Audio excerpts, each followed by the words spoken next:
My name is Miriam Brett and I am the SNP candidate in the upcoming general election for Orkney and Shetland.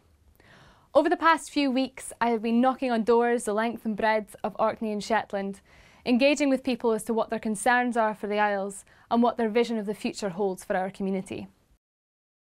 Born in Shetland, I was brought up with an understanding of the varied and unique needs of this community, and that's something that's very much been reflected on the doorsteps.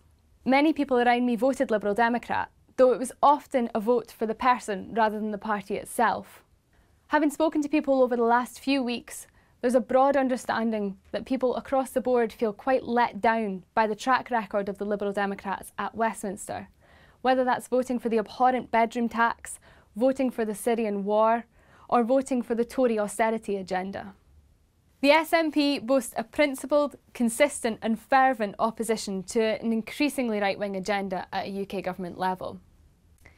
Whether that's opposing austerity at its very source, whether that's being the only consistent and unified opposition to £180 billion of public money being squandered on Trident nuclear missiles, or whether that's fighting for a robust and sustainable future energy strategy for the whole of the UK.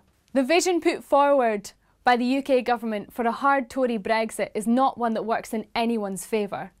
Whether that's their description of our fishing industry as low priority in the Brexit negotiation process, or whether that's the continued uncertainty of vital EU funding such as CAP payments to our farmers, or whether that's the continued uncertainty of EU citizens living in our communities. Independent analysis put forward by the Fraser of Allender Institute estimated that there will be up to 80,000 job losses in Scotland alone by 2030.